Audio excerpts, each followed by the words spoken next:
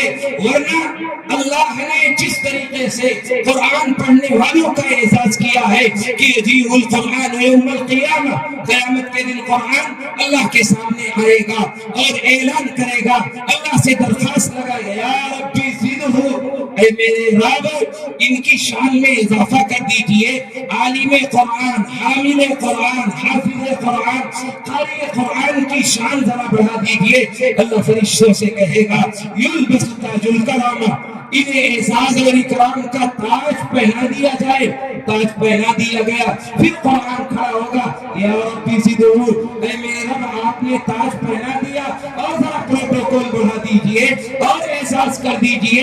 پھر اللہ کہے گا یلبس لباس الکرامہ, ان حفاظ کے, ان قراء کے, ان علماء کے, ان حاملین قرآن کے لیے اعزاز اور اکرام کا لباس پہنا دیا جائے, پوشاک پہنا دی جائے, انہیں اعزاز کے ساتھ زیب تن کپڑا کر دیا جائے. اس پر بھی قرآن بس نہیں ہوگا, لباس بھی پہنا دیا گیا, تاج بھی پہنا دیا گیا. اب اللہ سے قرآن درخواست لگائے گا یا ربی ارضا, اے میرے رب تاج پہنا دیا, اے میرے رب آپ نے لباس پہنا دیا. یہ بڑے مجمع میں یہ مجمع نہیں ہوگا, میدان محشر کا مجمع ہوگا. لوگ شرابور ہوں گے پسینے میں, کوئی ڈوبا ہوا ہوگا جہاں کوئی کسی کے کام نہیں آئے گا. قرآن نے وہ رشتے بیان کیے ہیں یوم یفر المرء من اخیہ وامہ وابیہ وصاحبتہ وبنیہ لکل امرئ منہم یومئذ شأن یغنیہ, کہ جس دن بھائی بھائی سے بھاگے گا, والدین اولاد سے بھاگے گی, میاں بیوی سے کنی کاٹ جائے گا, بھائی بہن رشتہ توڑ لے گا, ہر ایک کی اپنی اپنی پڑی ہوگی. اس میدان محشر میں قرآن یہ احساس دلا رہا ہوگا حفاظ کو, قراء کو, علماء کو, اور اللہ سے کہے گا اے میرے رب اس مجمع میں میری رضا اور رضوان کا اعلان کر دیجئے کہ آپ ان سے خوش ہیں, آپ ان سے راضی ہیں, آپ کو ان سے کوئی آپتی نہیں ہے. اللہ اعلان کرے گا کہ لوگوں میں ان سے راضی ہوں. پھر کہے گا اللہ اقرأ القرآن ورقہ, تو قرآن پڑھتا جا اور جنت کی سیڑھیوں پر چڑھتا جا. جہاں یہ ایک رخ ہے وہی دوسرا رخ یہ ہے کہ قرآن کو قوت گویائی ملے گی. قرآن بولے گا اور کہے گا اے میرے رب یہ لوگ ہیں جنہوں نے میرا حق ادا نہیں کیا, انہوں نے قرآن نہیں پڑھا, انہوں نے مجھ سے رشتہ نہیں جوڑا, انہوں نے مجھ سے تعلق نہیں قائم کیا. جس کے خلاف قیامت کے دن قرآن کھڑا ہو جائے, نہ کسی نبی کی سفارش کام آئے گی, نہ کسی ولی کی, کسی کی کام نہیں آئے گی. دنیا تو گئی تھی, آخرت بھی تباہ و برباد ہو جائے گی. اگر جوان سے کہہ دو کہ تم قرآن پڑھ لو تو وہ کہتا ہے تو عمر نکل گئی. بوڑھے سے کہہ دو تو وہ کہتا ہے کہ اب تو قبر میں جانے کا وقت آ گیا. میرے عزیزوں ذرا دل پہ ہاتھ رکھ کے بتاؤ کہ شیطان اپنے مشن میں کتنا کامیاب ہے. وہ قرآن جو قبر میں روشنی دے گا, وہ قرآن جو نامہ اعمال دائیں ہاتھ میں دلائے گا, وہ قرآن جو پلسرات سے گزرنا آسان کرے گا, وہ قرآن جو عرش کا سایہ نصیب کرے گا, اس کے سامنے بوجھے کے کہنے کو شرم آتی ہے. اور اسے شیطان اسے سمجھاتا ہے کہ کہتا ہے اب نہیں پڑھنا ہے. کیوں؟ اس لیے کہ قبر بچھوؤں اور سانپوں کا مسکن بننا ہے. نام اعمال کو بائیں ہاتھ میں اس کو دلانا ہے. پلسرات سے ذلیل ہو کر کے اسے دوزخ کے ایندھن بنوانا ہے. اسے اللہ کے سامنے رسوا اور ذلیل ہونا ہے. ان کاموں کو کرتے ہوئے مجھے کبھی شرم نہیں آتی. نیا گھر بناتے ہوئے، نئی دکان بناتے ہوئے، نئی زمین خریدتے ہوئے، نئی جائیداد بناتے ہوئے کبھی ہمیں شرم نہیں آتی. چاہے قبر میں پیر لٹکائے ہوئے ہو، قرآن پڑھتے ہوئے شرم آتی ہے. غیرت مر چکی ہے مسلمان کی. اتنا بھی غیرت ہو چکا ہے اپنی اولاد کو بھی نہیں پڑھاتا اور خود بھی قرآن پڑھنے کی کوشش نہیں کرتا اور سوچتا ہے کہ فرشتے آسمان سے میری مدد کے لیے کیوں نہیں اتر رہے ہیں. اگر یہی حال رہا تو اس سے زیادہ سخت حالات آئیں گے. اے عزیزوں، اپنی روش بدلو. کہیں وہ دن نہ آ جائے جو دوسرے لوگوں نے دیکھا. کہیں مسجدوں میں دوبارہ تالے نہ لگ جائیں. کہیں تمہارے لیے قرآن پر پابندی نہ لگ جائے. کہیں میری آنکھوں کے سامنے میری بہن بیٹیوں کو دوسرے ملکوں کی طرح عصمتوں کی نیلامی نہ کی جائے. کیا وہ دن آئے گا جب گھر سے نکال دیے جاؤ گے، تب اللہ سے توبہ کرو گے، تب گناہوں سے رو گے، تب اللہ کے سامنے رو اور گڑ گڑاؤ گے، تب تمہاری کیفیت بدلے گی. تب گھر کی بچیوں کی تربیت کرنے کی فکر کرو گے، تب اپنے بچوں کو دین سے جوڑو گے، انہیں تم بھی مسلمان بننے کی فکر کرو گے، دوسروں کو بھی مسلمان بناؤ گے. قرآن چیخ چیخ کے کہتا ہے ان تتولوا یستبدل قوما غیرکم ثم لا یکونوا امثالکم. اے لوگوں، اپنی روش بدلو، اپنے طریقے بدلو، اپنی تہذیب بدلو، اپنا کلچر بدلو، اپنی ثقافت بدلو، ورنہ وہ دن دور نہیں ہے. میں تم سب کو بدل دوں گا. ایسی قوم پیدا کروں گا جو میری اور آپ کی طرح نافرمان نہیں ہے. دوسری جگہ قرآن اعلان کرتا ہے وَمَنْ أَعْرَضَ عَنْ ذِكْرِي فَإِنَّ لَهُ مَعِيشَةً ضَنكًا وَنَحْشُرُهُ يَوْمَ الْقِيَامَةِ أَعْمَى. جو شخص میرے قرآن سے اعراض کرے گا، میرے قرآن سے دور بھاگے گا، میرے نبی کے طریقے کو چھوڑ دے گا، سنتوں کو نہیں اپنائے گا، میں اس کی دنیاوی زندگی تنگ کر دوں گا. وَنَحْشُرُهُ يَوْمَ الْقِيَامَةِ أَعْمَى، اور میں اسے قیامت کے دن اندھا اٹھاؤں گا.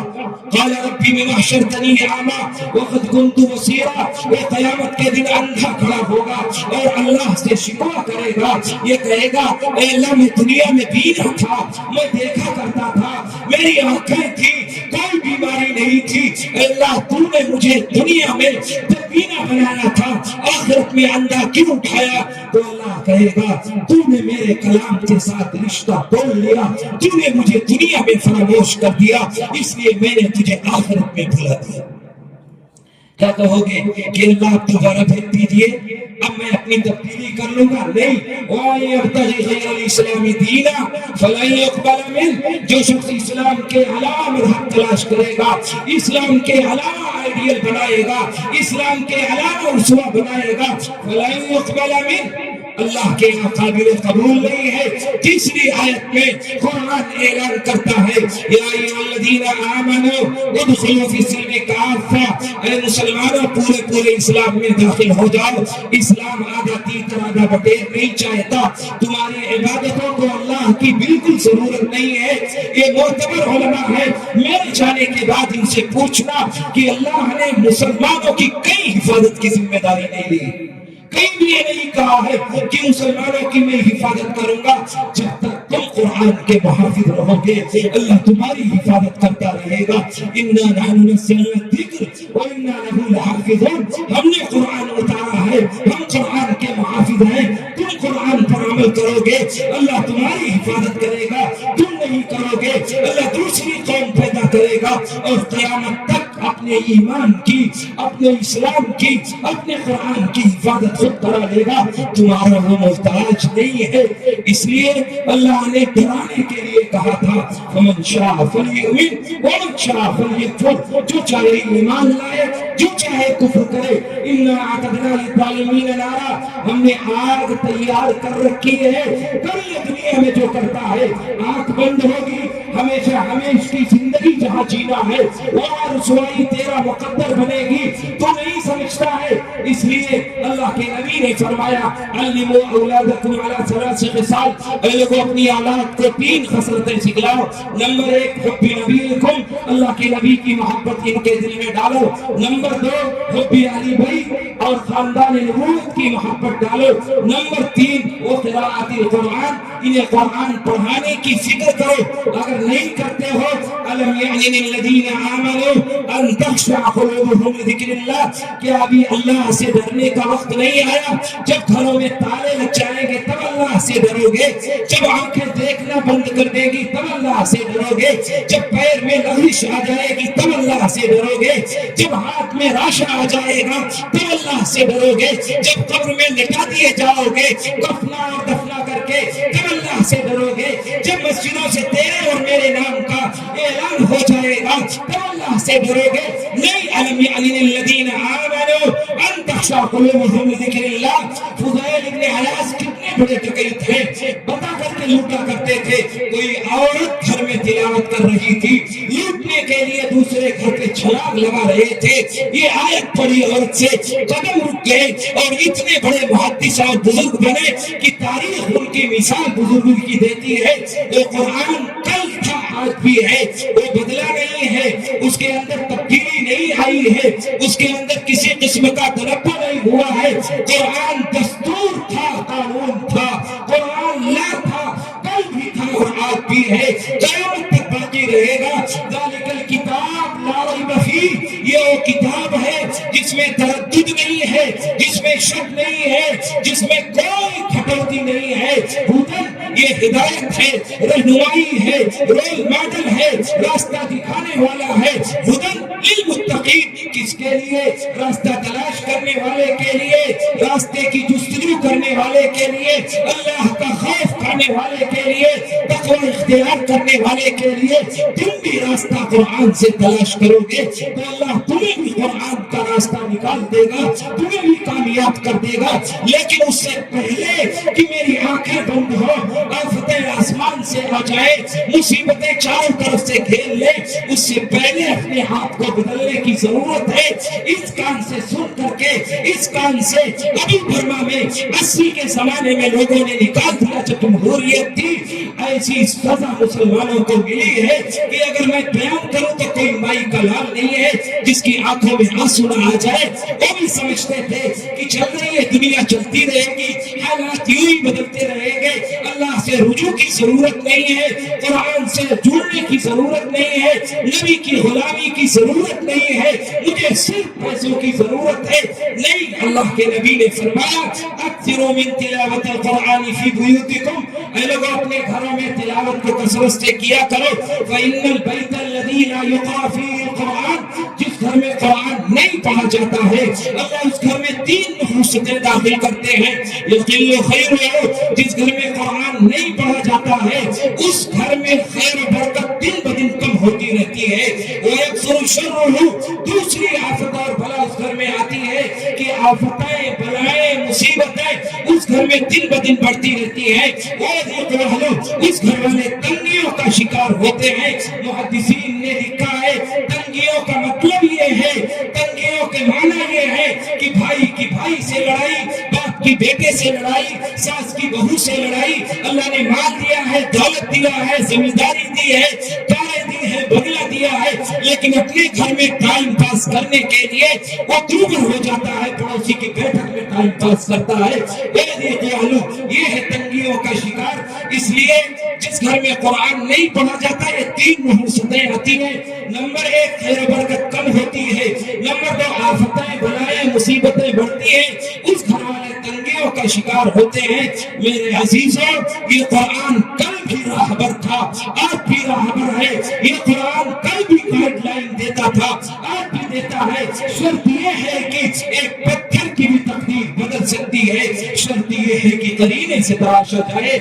لوگوں اپنے آپ کو بدلو. یہ جلسے جلوس ہوتے رہیں گے، آپ بدلنے کی فکر کریں گے تو جو اللہ عرب بدل کر کے صحابہ بن گئے تم بھی بدل جاؤ گے تو اللہ تاریخ بدلنے پر قادر ہے. یہ سوچو کہ نور ہدایت کا پرچم جناب محمد نے کیسے اڑایا، یہ سوچو کہ تختوں کو کیسے اٹھایا، یہ سوچو کہ گردوں کو کیسے سنبھالا، یہ سوچو کہ کیا چیز تھی جس کے بل پر اکیلے خدا کے پیغمبر نے اٹھ کر الٹتی تھی ایوان روما کی مسلط، پلٹتی تھی صحرا نشینوں کی کایا، وہ چرائے سراپا ہمت مجسم اور راتوں کا عابد و دن کا سپاہی، وہ جس نے سیاست کی زلفیں سواری، وہ جس نے فقیری میں کی بادشاہی، اگر اس سے کچھ بھی عقیدت ہے تم کو تو اپنا وطینہ بدلنا پڑے گا، زمانے نفاق و عمل سے گزر کر صداقت کے سانچے میں ڈھلنا پڑے گا۔ خبر دے رہا ہے محمد کا اسوہ کہ ایسا نہیں ہے مسلمان ہونا، بہت امتحانات درپیش ہوں گے، بہت سخت راہوں پہ چلنا پڑے گا۔ اللہ ہم سب کو کہنے سے زیادہ عمل کی توفیق عطا فرمائے۔ یہ انگلی جو دوسروں کی طرف اٹھا کرتی ہے اللہ اپنے عیبوں کی جانب اٹھانے والا بنائے، اللہ شعور احساس عطا فرمائے، کمیوں پر تنبہ فرمائے، کوتاہیوں سے بچنے والا بنائے۔ یہ باتیں جو کہی گئی ہیں اللہ ہم سب کو کہنے سے زیادہ غور و فکر کر کے اپنی زندگیوں میں انقلاب پیدا کرنے کی توفیق عطا فرمائے۔ آمین۔ وآخر دعوانا الحمدللہ۔